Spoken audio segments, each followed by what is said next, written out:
الحمد لله رب العالمين والصلاة والسلام على أشرف الأنبياء والمرسلين وعلى آله وصحبه أجمعين. اللهم علمنا ما ينفعنا وانفعنا بما علمتنا. اللهم فقهنا في الدين وعلمنا التأويل وزدنا علما يا رب العالمين.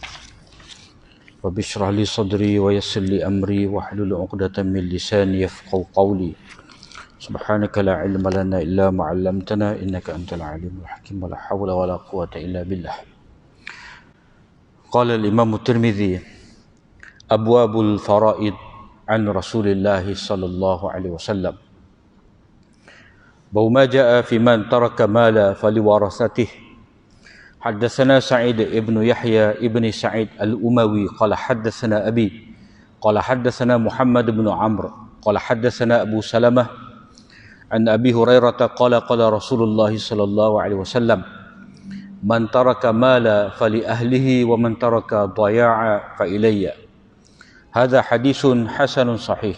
وفي الباب عن جابر وأنس وقد رواه الزهري عن أبي سلمة عن أبي هريرة عن النبي صلى الله عليه وسلم أطول من هذا وأتم. معنى قوله ضائع ليس له شيء فأنا أعوله وأنفق عليه. باب ما جاء في تعليم الفرائض. وبه قال حدثنا عبد الأعلى ابن الواصل قال حدثنا محمد بن القاسم الأسدي قال حدثنا الفضل ابن دلهم قال حدثنا عوف عن شهر بن حوشب عن أبي هريرة قال قال رسول الله صلى الله عليه وسلم: تعلموا الفرائض والقرآن وعلموا الناس فإني مقبوض. هذا حديث فيه اضطراب. وروى أبو أسامة هذا الحديث عن عوف عن رجل عن سليمان ابن جابر عن ابن مسعود عن النبي صلى الله عليه وسلم. حدثنا بذلك الحسين ابن حريث قال أخبرنا أبو أسامة عن عوف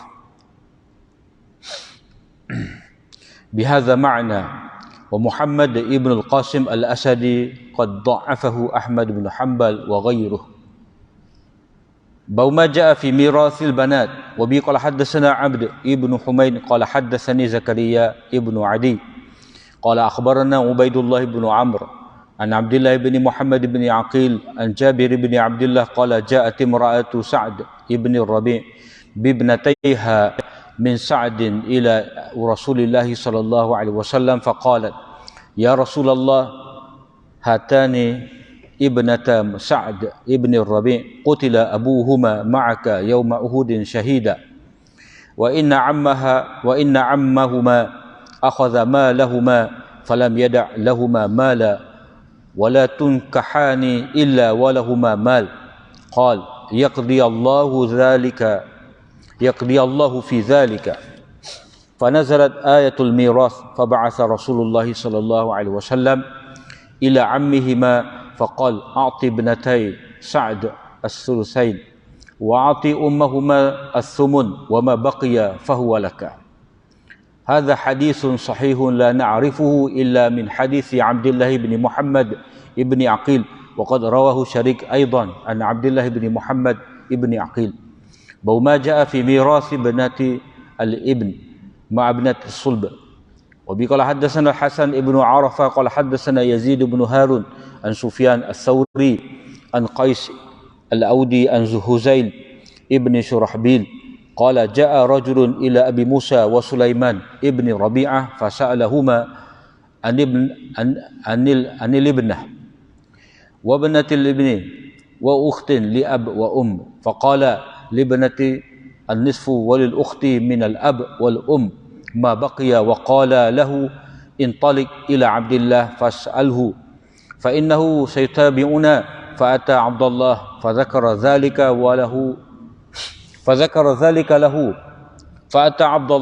فذكر ذلك له وأخبره بما قال. قال عبد الله: قد ضللت إذن وما أنا من المهتدين، ولكني أقضي فيهما كما قضى رسول الله صلى الله عليه وسلم: للابنة النصف ولابنة الابن السدس تكملة الثلثين وللأخت ما بقي. هذا حديث حسن صحيح. وأبو قيس الأودي اسمه عبد الرحمن Ibnu Sarwan Al-Kufi wa qad rawahu Syu'bah an Qais. Ini bab-bab berhubung dengan faraid yang diriwayatkan daripada Nabi sallallahu alaihi wasallam. Ini bab berhubung dengan sesiapa yang meninggalkan harta, maka itu untuk warisnya.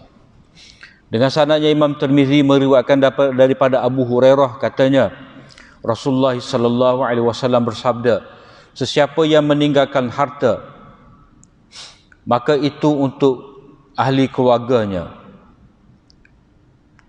Dan sesiapa yang meninggalkan tanggungan, maka itu terserah kepada saya. Ini adalah hadis hasan sahih. Di dalam bab diriwayatkan daripada Jabir dan Anas. Zuhri meriwayatkan hadis ini daripada Abu Salamah, daripada Abu Hurairah, daripada Nabi SAW. Lebih panjang daripada ini dan lebih lengkap. Mana sabdaan Nabi dhaya'a, yani dha'i'a laysa lahu syai', orang yang kehilangan, tidak memiliki apa-apa, dan aku menanggungnya dan membelanjakan untuknya.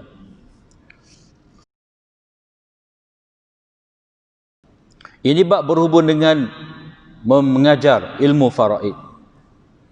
Dengan sanadnya Imam Tirmizi meriwayatkan daripada Abu Hurairah, katanya Rasulullah SAW bersabda, pelajarilah faraid dan Al-Quran dan ajarkanlah orang ramai, kerana aku akan dicabut nyawa.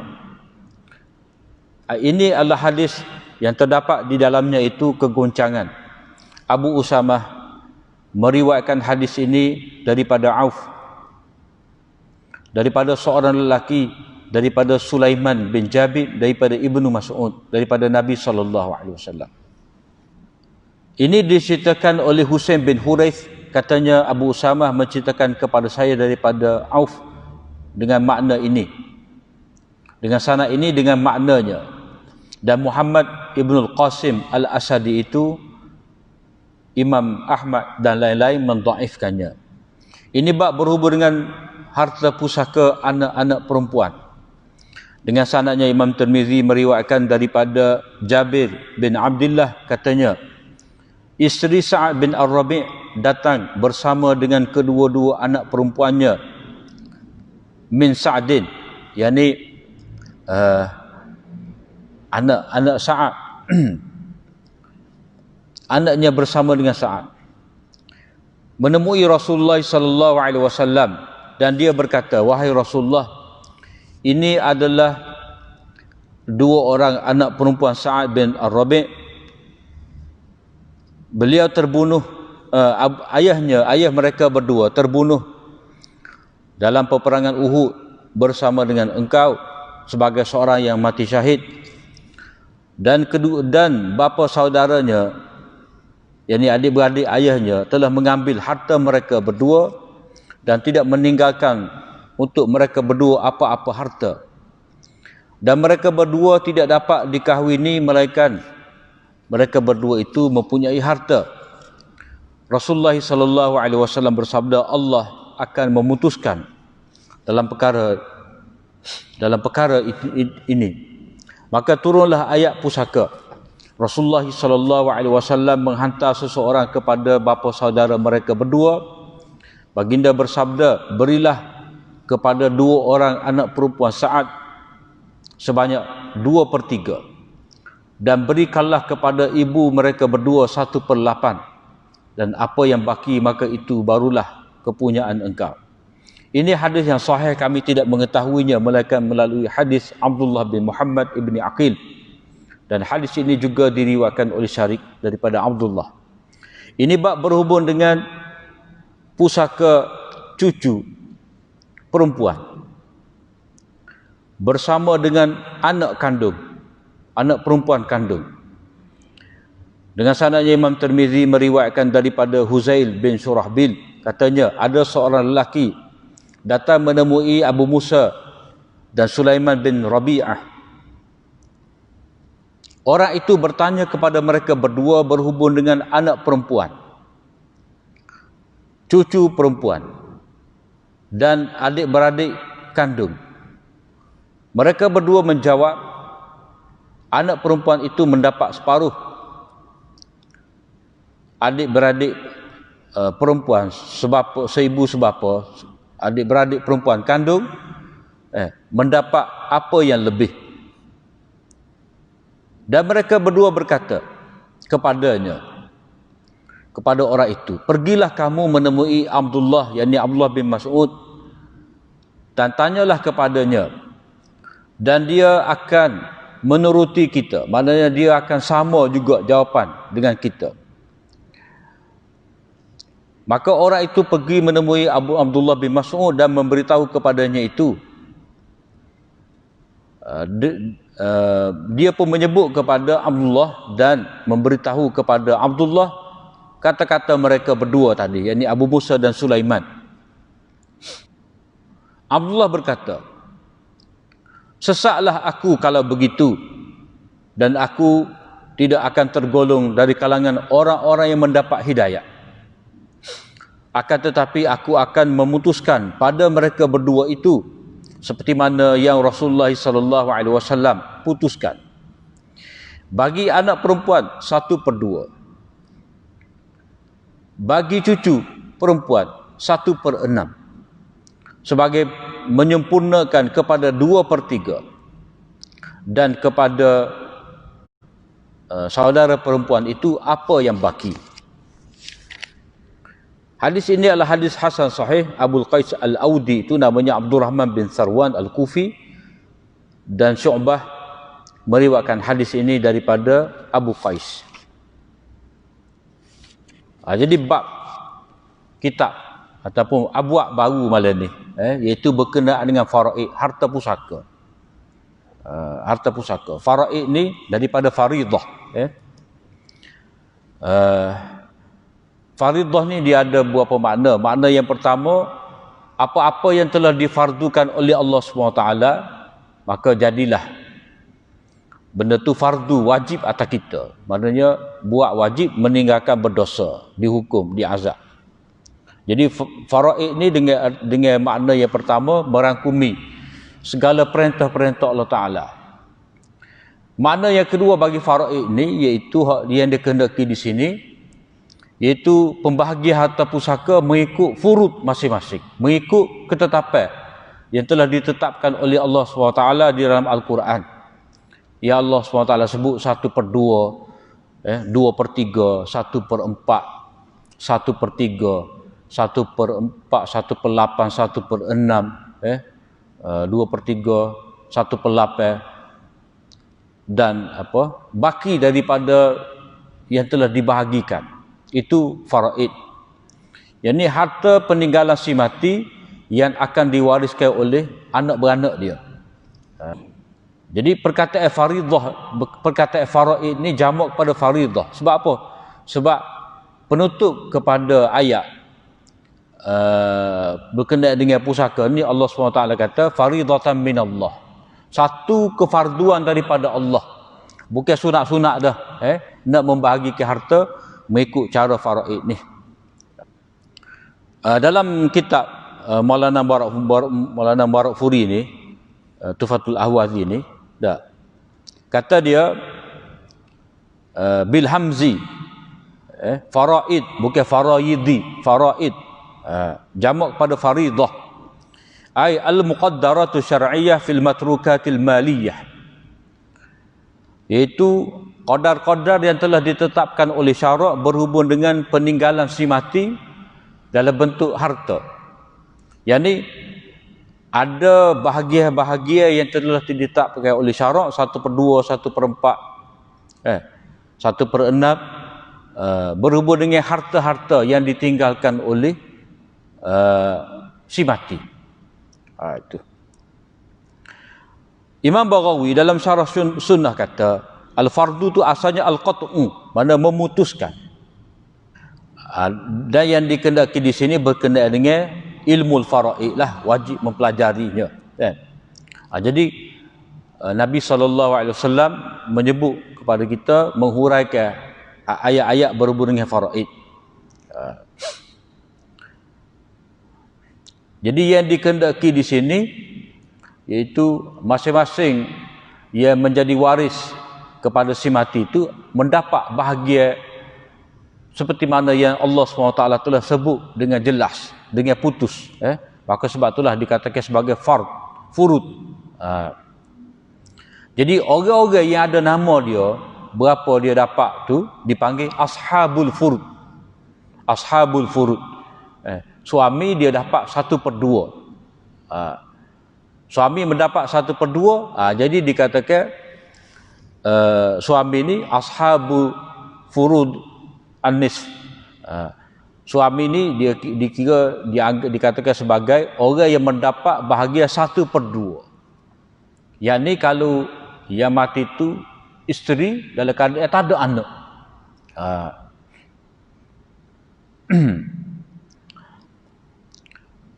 Satu perkara lagi, Imam Tirmizi dia letak abwabul faraid ni lepas daripada abwabut tib, bab perubatan.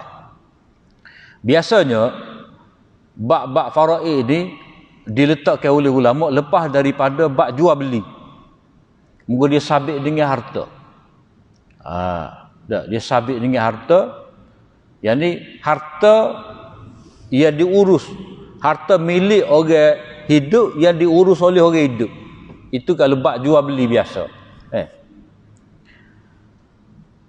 Adapun faraid ni harta orang yang mati diurus oleh orang yang hidup. Itu biasanya ulama letak kitab faraid ni lepas daripada kitabul buyut. Adapun Imam Tirmizi ni dia letak abwabul faraid lepas daripada kitabut tib. Sebab apa? Itu orang yang berubah ni dah, dia berubah ada hak sihat semula, siam molek, dia sembuh daripada penyakit dia. Ada orang berubah ni dia berubah tak kat sia, sudah dengan mati. Jadi berubah tak sembuh, maka mati. Jadi mati itulah nak cara ke harta dia. Masa dia hidup, harta habis sebab nak berubah. Bila tak jadi berubah situ, tak jadi berubah sini, matilah dia. Jadi harta hak tinggal tu, itulah ada hukum faraid. Maka sebab itulah Imam Tirmizi buat tajuk abwabul faraid lepas daripada abwabut tib, lepas daripada kitab perubatan.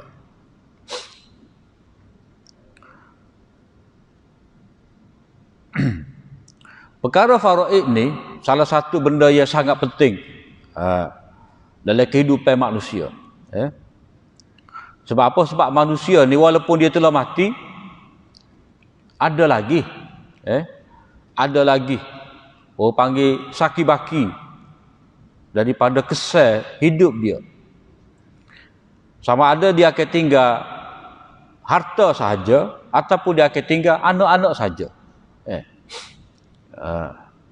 Tapi biasanya orang tu dia mati, dia tinggal harta, dia tinggal anak-anak. Jadi anak-anak inilah akan meneruskan zuriat dia. Akan jadi ada anak dia, cucu dia, cicit dia. Jadi orang tu ada zuriat keturunan. Jadi manusia ni semasa dia hidup, dia bekerja, tentulah dia dapat harta. Jadi harta tu sama ada dia warisi daripada tok nenek dia ataupun hasil daripada usaha dia. Hukum mana pun itu dikira sebagai harta dia, diakui. Syarat menetapkan bahawa bila sabit harta tu milik seseorang yang diperolehi dengan cara yang betul, maka jadi harta dia. Dan harta ni sifat dia berguna, boleh diambil manfaat. Jadi syarat menetapkan bahawa walaupun orang tu mati, dan harta tu harta milik dia, ia di tanah, hanya jasad dia je. Hanya jasad dia sahaja di tanah. Adapun harta dia semua atas nama dia, itu tidak ditanam dengan dia sekali. Setengah agama, setengah adat, habis dia bubuh dalam kubur tu. Bukan setakat orang yang mati je, harta tanah juga. Itu tak kena dengan syarat. Syarat menetapkan bahawa harta ni walaupun tuan mati, harta ni mesti dimanfaatkan, diambil faedah. Sebab harta ni dia ada sifat dia. Sifat yang ni sifat dapat memberi manfaat. Jadi manusia kalau dia mati, tak boleh ambil manfaat dah daripada dia. Maka kena sifat, kena tanah dia. Adapun harta dia tu boleh diambil manfaat. Dan Allah telah menetapkan cara yang betul, iaitu harta itu dibahagikan mengikut kaedah faraid. Jadi pada ketika itulah kekayaan itu dapat dimanfaatkan, mana tidak rugi. Sebab itulah perkara yang penting diajar oleh Nabi SAW, iaitu larangan daripada idha'atul mal, mensia-siakan harta. Harta ni walaupun sama, walaupun seria, dia ada nilai, maka kita kena jaga. Jadi kalau kira zaman ni, banyak mana orang Islam ni harta dia tu tak boleh nak ambil tidak boleh diambil manfaat. Kadang-kadang sekeping tanah tu 20 orang. Nama penama tu 20 orang. 10 tu mati dah. Lepas tu hak hidup ni nak buat dah ramai dah mati, nak itu payah dah. Berlapis-lapis dah saka. Jadi akhirnya kita pun boleh banyak mana sangat. Tahu-tahu habis gitu. Waktu mati. Sedangkan orang tu mati jatuh kepada anak dia pula. Anak dia mati jatuh pula pada anak dia. Jadi itu kerugian. Jadi syariat telah menetapkan bahawa pembahagian harta pusaka ni mesti dibuat seperti mana faridah yang lain. Seperti mana puasa satu faridah, haji satu faridah, semaya satu faridah, maka membahagikan harta pusaka orang mati ni sama seperti itu juga faridah yang tidak boleh diabaikan.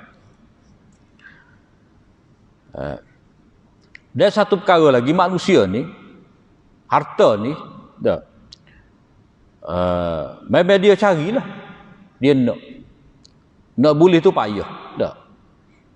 Kalau kata orang nak wui pada dia, adakah dia akan ambil, dia akan tuntut. Kalau orang tu janji dengan dia akan tuntut cepat-cepat. Sebab harta ni minat kepada semua manusia.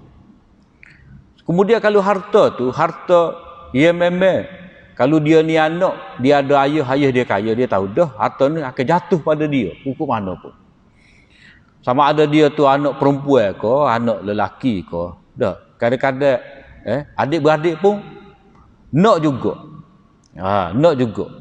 Jadi noyaknya harta ni menjadi keinginan semua orang, kecil ke besar ke tua ke muda. Jadi biasanya bila seorang tu mati,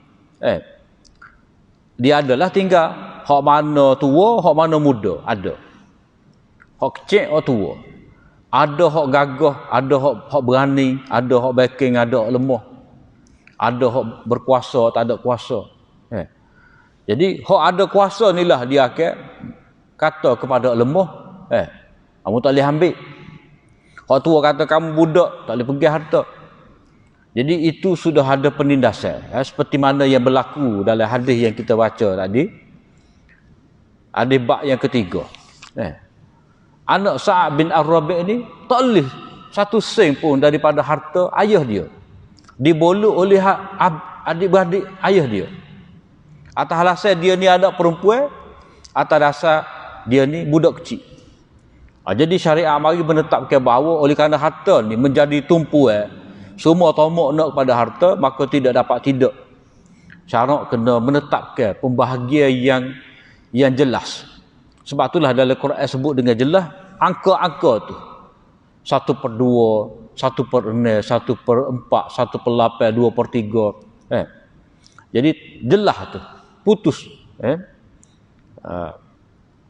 Jadi bila begitu, walaupun seseorang tu kecil, dia berhak dapat. Walaupun dia tu nak mati lala dah. Oleh kerana anak dia tu mati dulu daripada dia pun tua dah, 80 dah. Anak dia umur 80, anak dia umur 65 mati. Dah, dia umur 80. Orang anak cucu dia kata, cik nak ambil piti buat gapo gak? Cik nak mati dah. Dah. Dah, dia layak dapat harta pusaka. Kena bui juga pada dia.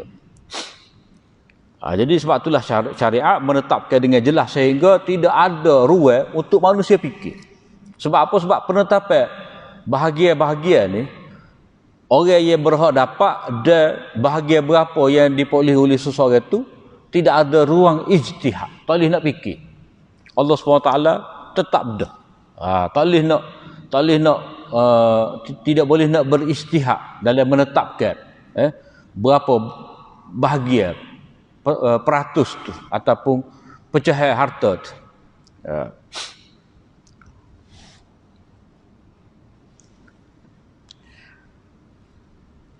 Bab yang pertama ni, Imam Tirmizi nak sabitkan kepada kita bahawa harta ni kalau orang tu mati, anak beranak dia yang dapat. Waris dia. Yang dikatakan waris ni isteri. Kalau dia suami kalau dia isteri. Anak-anak dia ataupun ayah-ayah dia, mak dia. Jadi dia maknanya dari segi hak kiri kanan. Hak kiri kanan maknanya suami, isteri dia dapat. Suami dia dapat isteri dia. Hak asal. Hak atas ni. Maknanya dia anak dia dapat daripada ayah.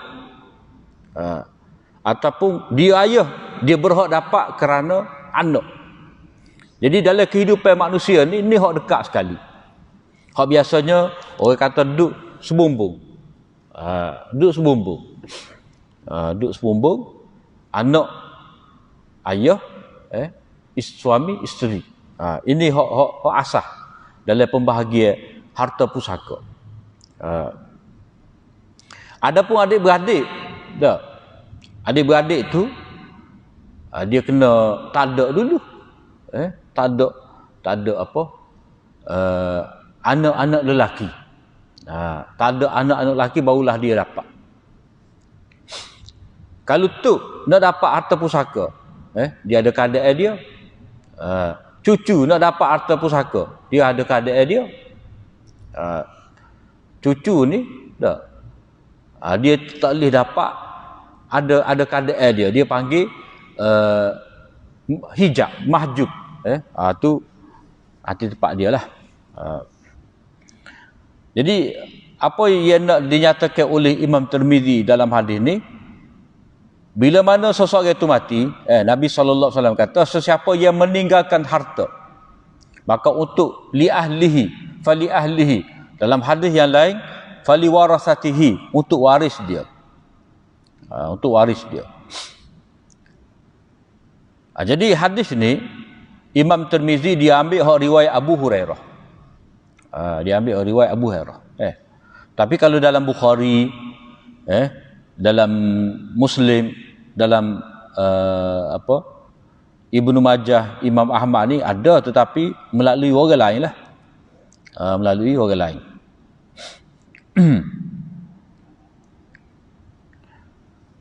Jadi harta dia tu man taraka mala.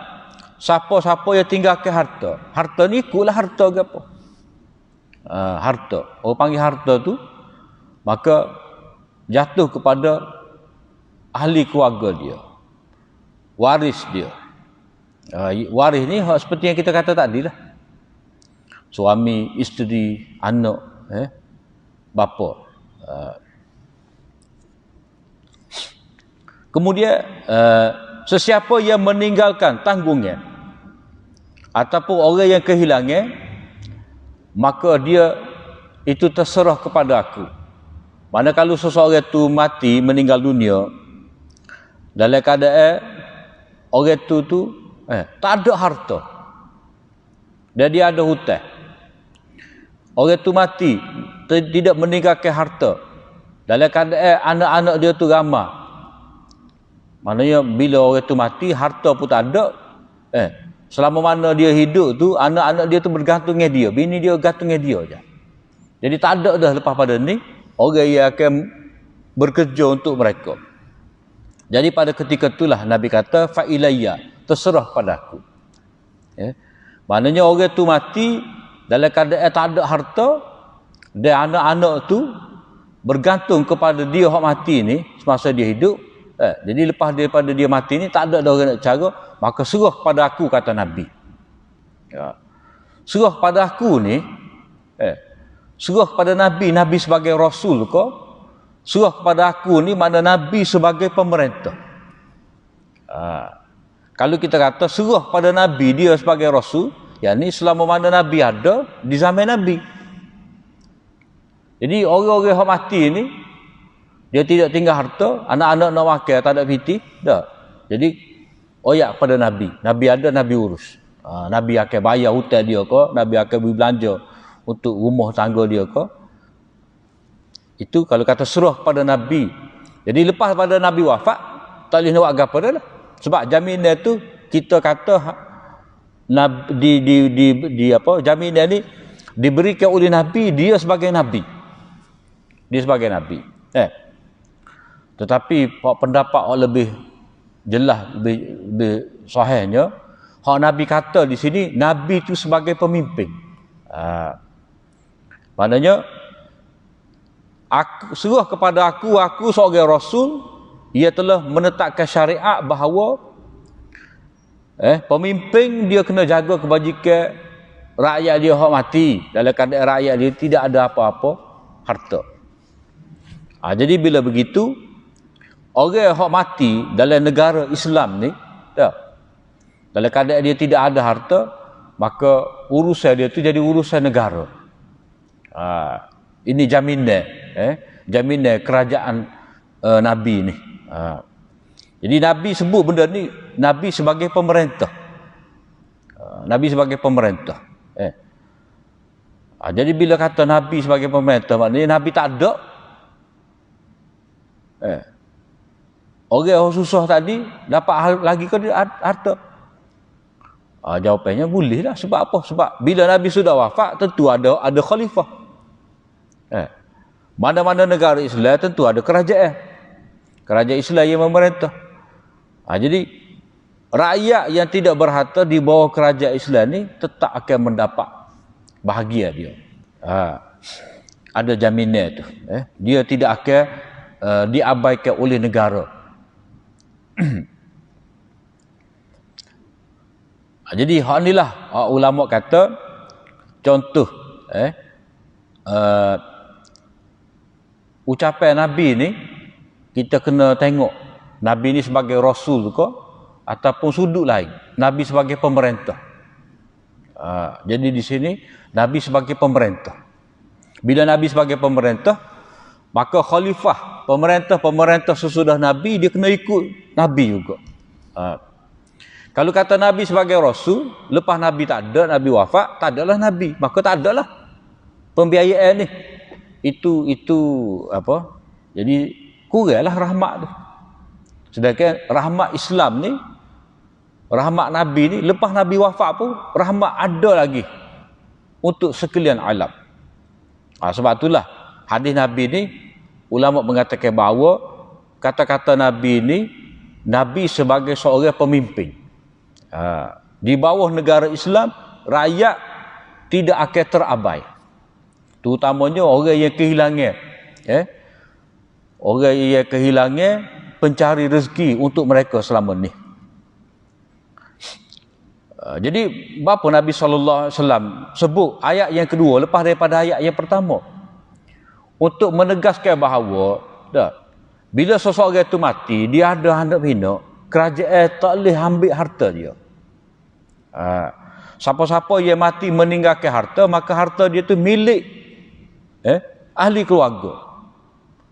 Bila begitu, kerajaan dia tak boleh nak ambil harta rakyat.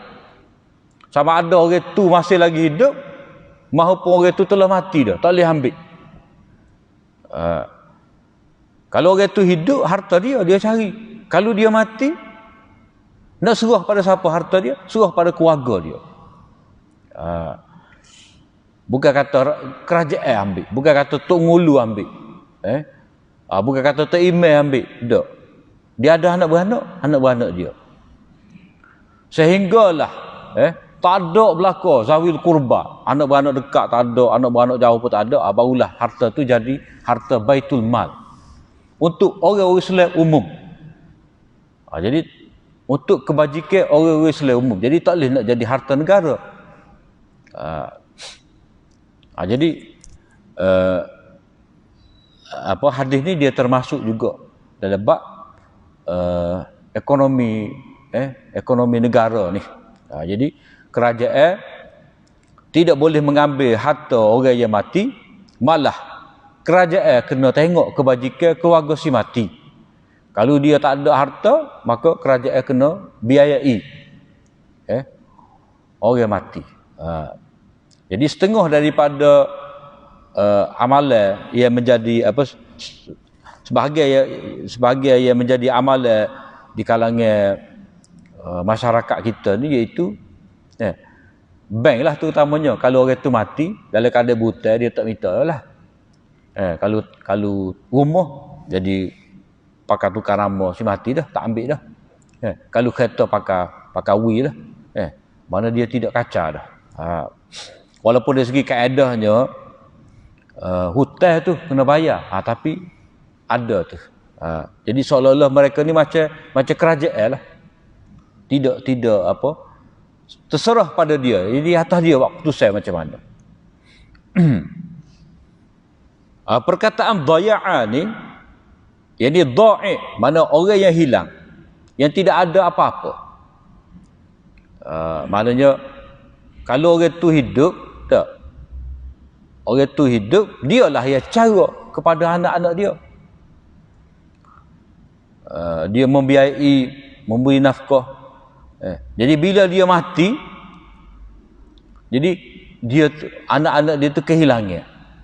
Kehilangan. Jadi bila begitulah, a'uluhu, aku tanggung dia, fa ana a'uluhu, maka aku tanggung dia dan aku membiayai untuknya. Jadi ini menjadi tanggungjawab kerajaan lah. Kalau kerajaan tidak mampu, komuniti, komuniti tu, masyarakat tu fikir macam mana. Jadi Imam Tirmizi mari tajuk ni mula-mula untuk menyatakan bahawa harta tu dia tak pergi mana kalau orang tu mati. Dia akan turun kepada waris dia. Orang luar tak ada hak. Kemudian bab yang kedua ni, Imam Tirmizi kata ilmu faraid ni mesti diajar.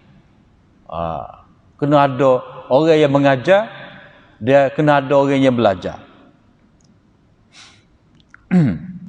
Riwayat daripada Abu Hurairah, Rasulullah sallallahu alaihi wasallam bersabda, hendaklah kamu mempelajari faraid dan Al-Quran.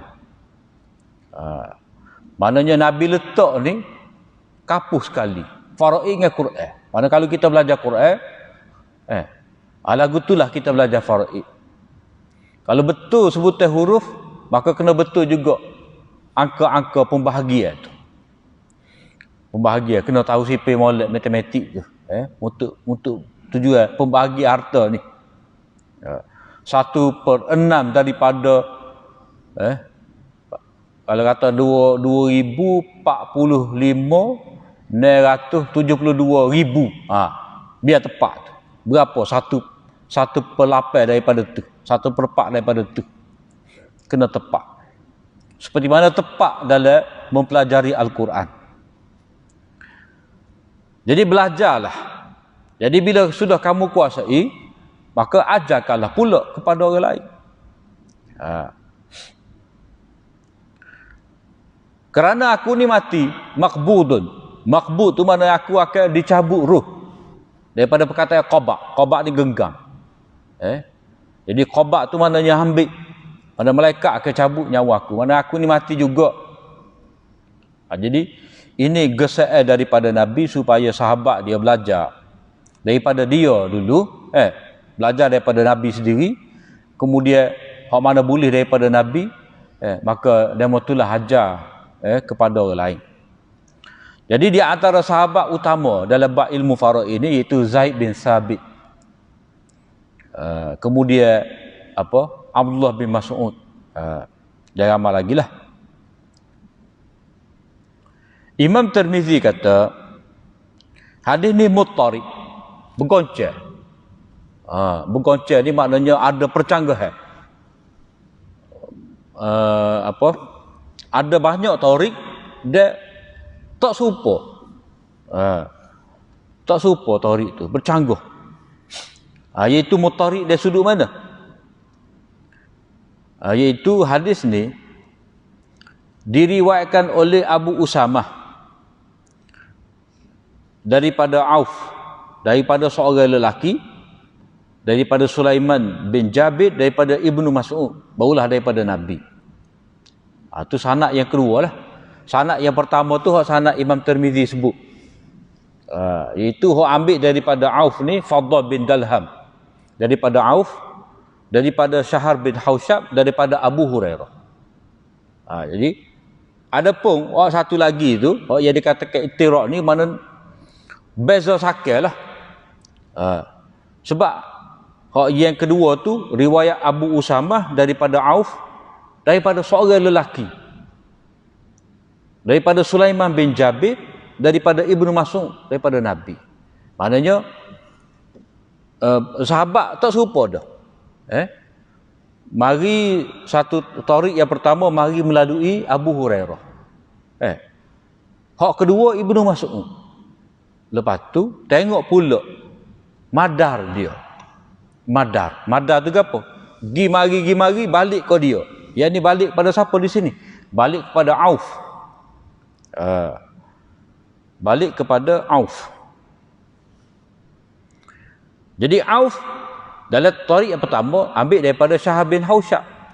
Dalam tarik yang kedua dia ambil daripada rajul. Mubaham. Tak tahu siapa dia, majhul. Tidak diketahui siapa dia. Satu perkara lagi dah Imam Tirmizi sebut di sini,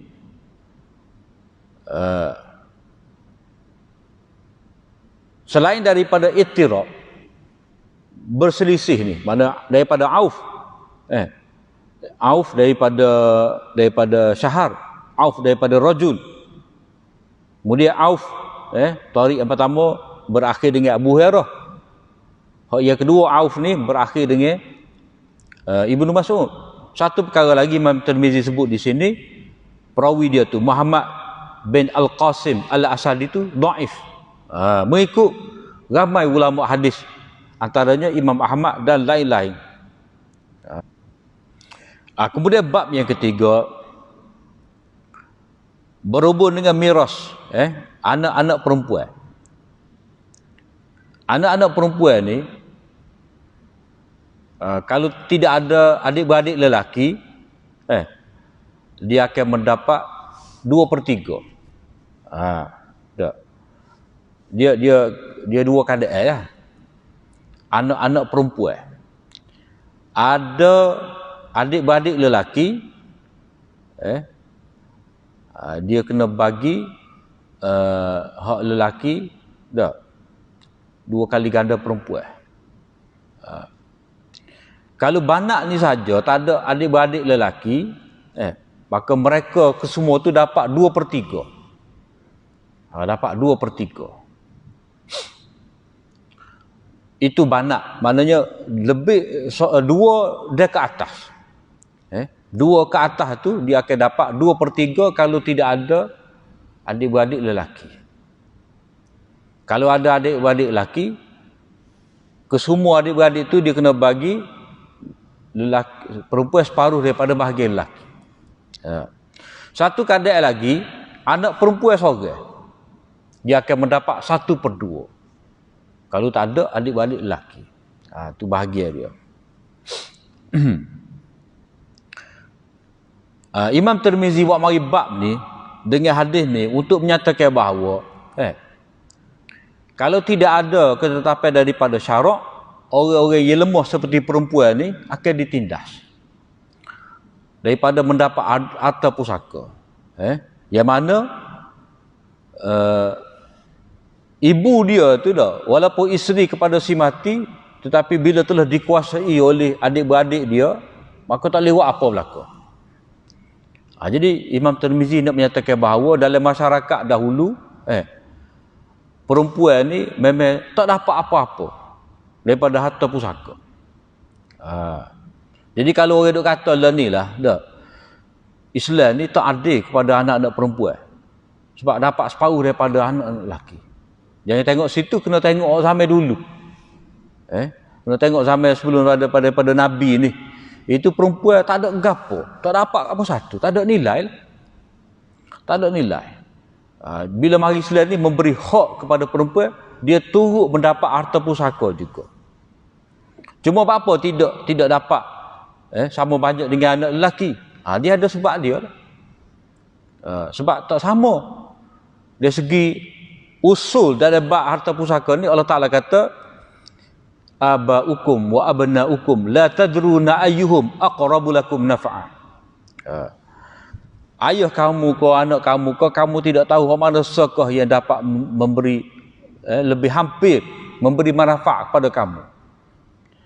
Jadi masing-masing tu dia ada kedudukan dia tu dalam masyarakat, dalam rumah tangga. Kalau lelaki ni sifat dia memberi nafkah, wajib atas dia memberi nafkah. Kalau isteri, yang ni anak perempuan, dia menerima nafkah.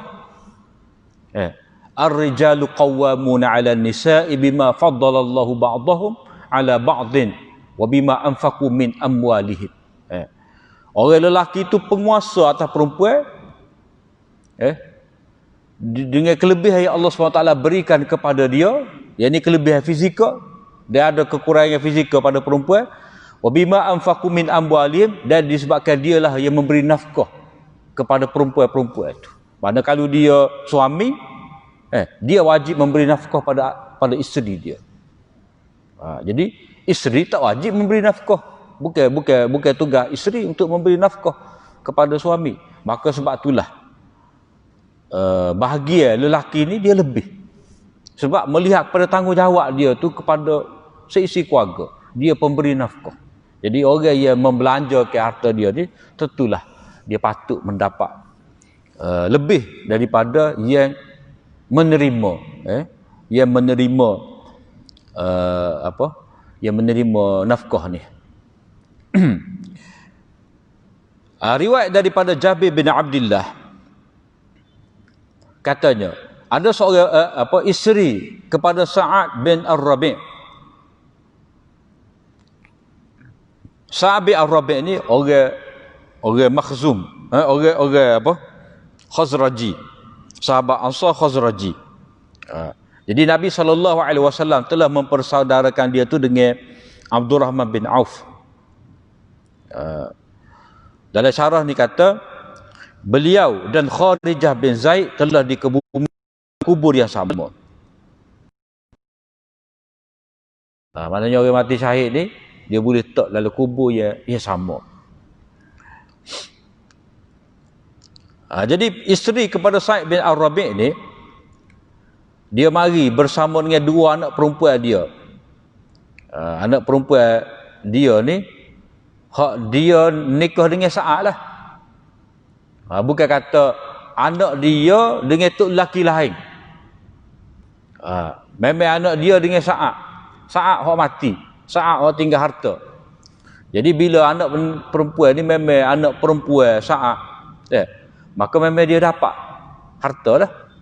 Jadi dia kata, wahai Rasulullah, ini dua anak perempuan Sa'ad bin Ar-Rabi'.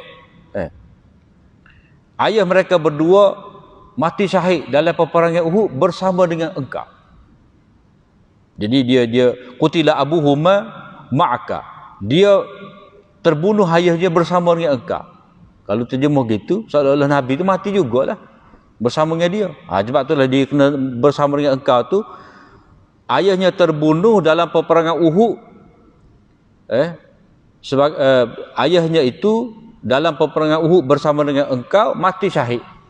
Kena gigit. Lepas tu bapa saudara mereka berdua, yang ni adik-beradik Sa'ad, ambil belaka harta. Habis licin, membolok.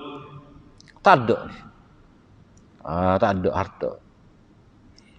Jadi dia ni nak nikah lagu mana tak ada harta. Kalau orang kata, bimbang gapo gak anak perempuan ni kalau dia tak ada harta, sebab dia bukan bayar mas kahwin. Jadi ada harta ni bukan setakat nak bayar mas kahwin. Nak buat bewa, nak buat beki-beki rumah, dah. nak beli baju pengantin. Nak juga harta tu. Mana seolah dia tak fikir. Maknanya dia ayat di sini walatun kahani, dia tidak berkahwin melainkan dengan harta, mana dia ni tak nikah lagi. Tak ada suami lagi. Mana nak ayatnya, ya pertama dah lah tak ada harta dah, so lepas tu tak nikah lagi. Jadi macam mana dia nak nikah nanti? Tapi hak mesej pentingnya, dah lah dia anak yatim, dah tak nikah lagi, tak ada suami. Kalau ada suami, bolehlah dia tupai suami. Jadi Nabi kata Allah Ta'ala akan buat keputusan. Maka turunlah ayat pusaka. Itu ayat yusikumullahu fi auladikum lizakari mislu hazzil unsayain. Allah SWT telah pesan, telah menetapkan yusikumullahu fi auladikum. Allah Ta'ala telah pesan, telah menetapkan bahawa pada anak-anak kamu tu lizakari, untuk lelaki ni dah mendapat 2 kali ganda perempuan. Ada seterusnya lah.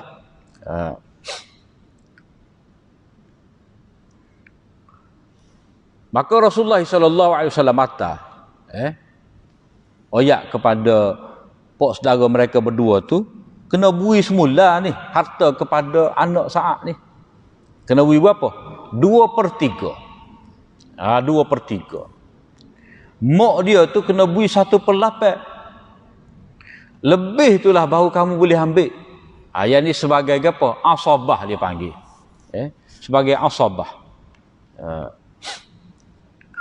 Jadi anak perempuan dia ni mendapat 2/3. 2/3.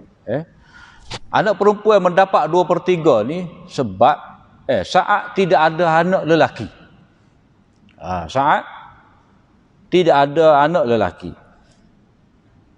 Jadi Allah Ta'ala kata fa in kunna nisaa fawqa ithnataini falahuma thulutsa ma tarak. Sekiranya anak-anak itu perempuan lebih daripada 2 orang, maka mereka mendapat 2/3 daripada harta yang ditinggalkan. Jadi dia dapat 2/3. Sebab apa? Sebab tak ada anak lelaki. 2/3. Kemudian wa'ati ummahuma, ibu mereka berdua pula, yakni isteri kepada Sa'ad, dapat 1/8. 1/8. Jadi kira tu kena ngaji ilmu faraid lah. Cuma hak bahagian-bahagian di sini ya disebut. Jadi waktu dapat 2/3, mak dapat 1/8, maka hak baki ni kamu sebagai apa? Pok saudara baru boleh. Kalau ada, kalau tak ada lah.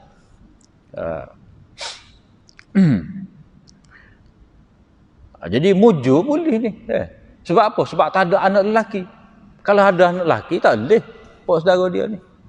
Sebab itulah dia harta pusaka ni dia apa? Ada pendinding ni. Ada anak lelaki maka adik-beradik tak boleh.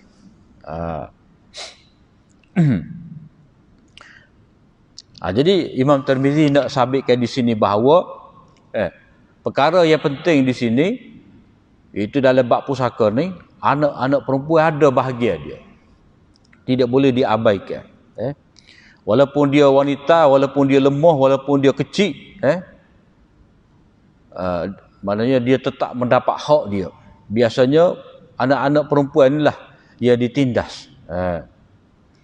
Kalau masyarakat jahiliah dulu kan, nak nikah dengan budak perempuan ni, kalau budak perempuan tu hak yatim, masa inilah dia akan perendah mahal. Bayar lebih kurang je. Sebab apa? Sebab dia tak ada pok. Mojo kita ambil buat bini, sia ke dia. Jadi syariat marah lagu tu. Jadi tak boleh nak menzalimi perempuan-perempuan disebabkan dia ni anak yatim. Sementara kalau dia tu anak yatim, kita ambil kesempatan buat naya pada dia. Tak boleh. Bab satu lagi, ini pelengkap kepada bahagian harta pusaka anak perempuan. Ini bab berhubung dengan harta pusaka untuk cucu perempuan. Anak perempuan kepada anak lelaki. Mana si mati ni, dia mati, ada cucu dia. Yang mana cucu dia ni anak pada anak lelaki dia. Cucu perempuan lah. Bersama dengan ibnati sulb, anak kandung si mati. Tak kira lah mak pada kawan ni ke, mak pada cucu ni ke, ataupun mak saudara dia. Riwayat daripada Huzail bin Syarahbil, katanya ada seorang lelaki, hal ni kalau kita tak tahu tak apa, dia tidak kata ini riwayat majhul, dhaif dak. Hak raju dalam cerita tak apa, tak tahu. Raju dalam cerita, dalam matan hadis tak tahu, dia panggil mubham. Tapi kalau raju tu dalam sanad hadis, dalam sanad tak tahu siapa, tak boleh. Itu akan jadi jahalah, majhul. Bila majhul, dhaif. Kecuali an rajulin min ashabin nabi, seorang lelaki daripada sahabat Nabi, itu tak apa dalam sanad. Ada seorang lelaki mari bertemu dengan Abu Musa, yakni Abu Musa al-Asy'ari, dan bertemu dengan Sulaiman bin Rabi'ah al-Bahili.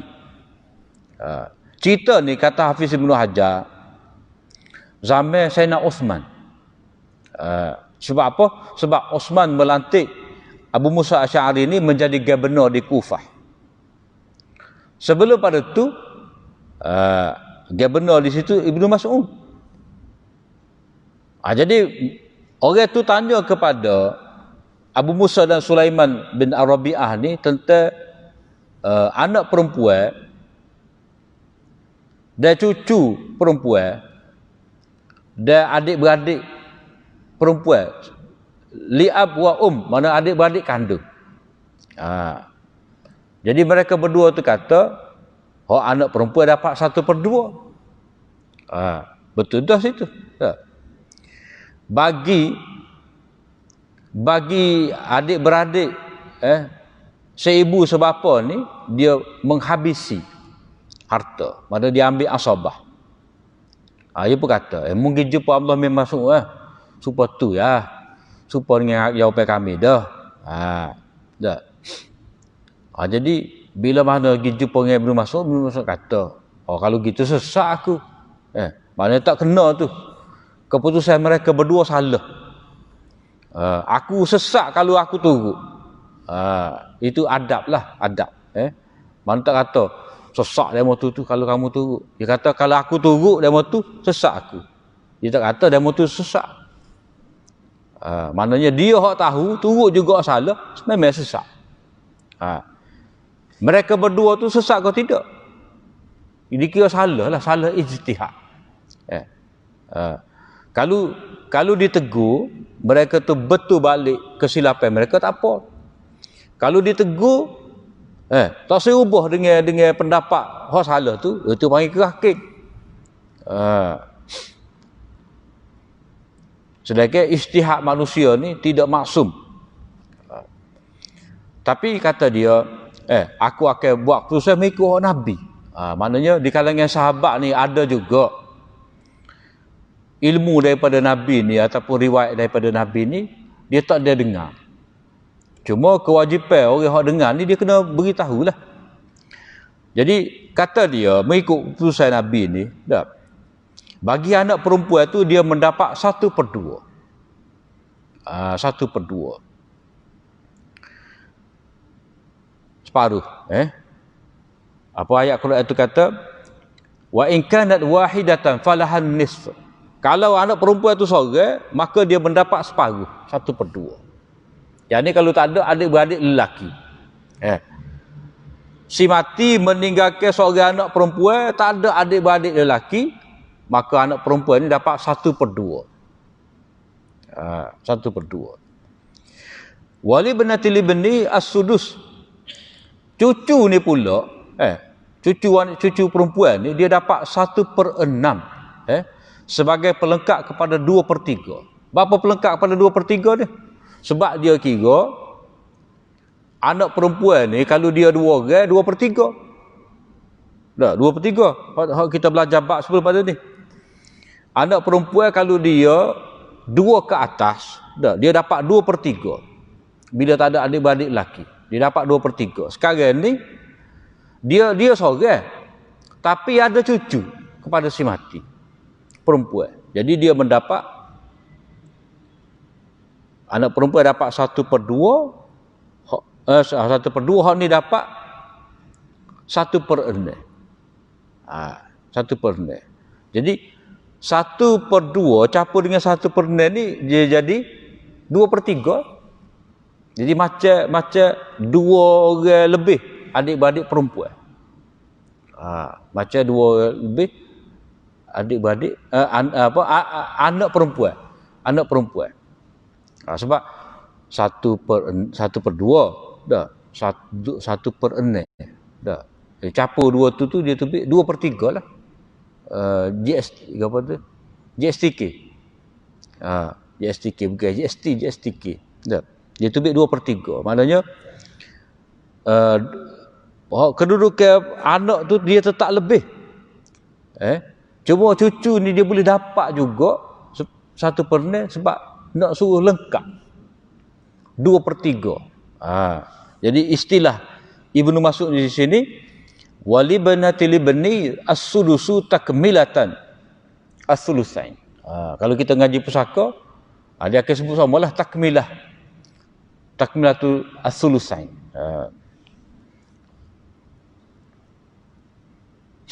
Kemudian adik-beradik perempuan ni, adik-beradik perempuan seibu sebapa, kandung. Jadi dia mendapat hak baki, yakni dia mendapat asabah, sebab dia asabah bersama dengan anak perempuan. Anak perempuan.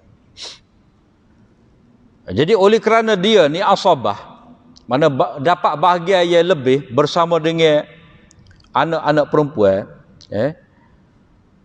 maka di sini hak anak-anak perempuan ni kalau mereka tu 2 ke atas, dia dapat 2/3. Tak. Kemudian anak perempuan ni kalau dia seorang, dia mengambil 1/2. Sebab 1/2 tu nisbah dia dengan si mati, dia anak dapat 1/2. Hak ni cucu dapat 1/6. Jadi tentulah hak dekat sekali dengan si mati dari segi qarabah, dah. Antara cucu dengan anak ni, dia kena buyah anak lah. Jadi anak dapat lebih 1/2, cucu hak jauh ni dapat 1/6. Bapa sebut 1/6 sebab nak cukup kepada hak asal tu 2/3. Jadi wa akhadhati sabiyatu al-wahidah, anak perempuan yang seorang tadi, yang tunggal tadi, dia mengambil 1/2 liquwatil qarabah, sebab kuat tu kekerabatan dia tu, mana dia lebih hampir kepada si mati berbanding dengan cucu perempuan. Jadi bakilah 1/6 daripada hak apa anak-anak perempuan. Jadi dia ambil 1/2, kira-kira ada baki 1/6. Jadi 1/6 ni dia ambil oleh cucu tadi. Jadi cucu ni, cucu perempuan ni, dia seorang ke dia ramai, tetap dia ambil 1/6.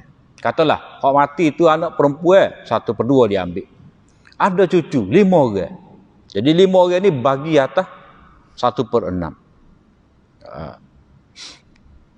Lepas tu harta pusaka hak lebih tu diambil oleh hak paling dekat sekali asabah. Paling dekat sekali dengan si mati. Kemudian hujung ni Imam Tirmizi kata hadis ni hasan sahih. Hasan sahih ni sebab ada dalam Bukhari. Biasalah. Kalau Tirmizi kata hadis ni hasan sahih, dia akan ada dalam Bukhari atau dan Muslim, ataupun dalam Bukhari saja, ataupun dalam Muslim saja. Kemudian Imam Tirmizi wujud tu dia kata Syu'bah juga meriwayatkan hadis ni daripada Abu Qais. Maknanya hadis ni Syu'bah nak kata bahawa iaitu apa? Abu Qais Syu'bah ambil daripada dia. Jadi Imam Tirmizi nak ayatnya di sini bahawa Sufyan As-Sauri dia ada mutabik dia. Yakni Syu'bah. Kita baca dari sanad dia tadi. Haddatsana Ibnu Arafah qala haddatsana Yazid Ibnu Harun an Sufyan As-Sauri an Abi Qais. Wujud tu Imam Tirmizi kata waqad rawahu Syu'bah an Abi Qais. Maknanya di sini Syu'bah menjadi mutabik kepada Sufyan As-Sauri. Maknanya hadis ni bukan Sufyan As-Sauri sahaja ambil daripada Abu Qais, tetapi dia ambil juga oleh Syu'bah. Jadi gagahlah. Jadi gagah. Itu panggil mutabik. Maknanya Sufyan As-Sauri tidak bersendirian di sini. Tidak bersendirian di sini dalam meriwayatkan hadis ni. Apatah lagi Sufyan As-Sauri ni dia ada juga dikatakan sebagai mudallis. Mudallis. Tapi dia mudallis itu daripada orang siqah lah. Tapi di sini kebimbangan berlaku tadlis kepada dia dalam keadaan riwayat secara an-anah. An Sufyan an Abi Qais ni kebimbangan dia melakukan tadlis itu sudah tidak ada. Sebab apa? Sebab Syu'bah ada meriwayatkan daripada Abu Qais. Kemudian bab berikut ni berkenaan dengan pusaka adik-beradik seibu dan sebapa. Wallahu a'lam.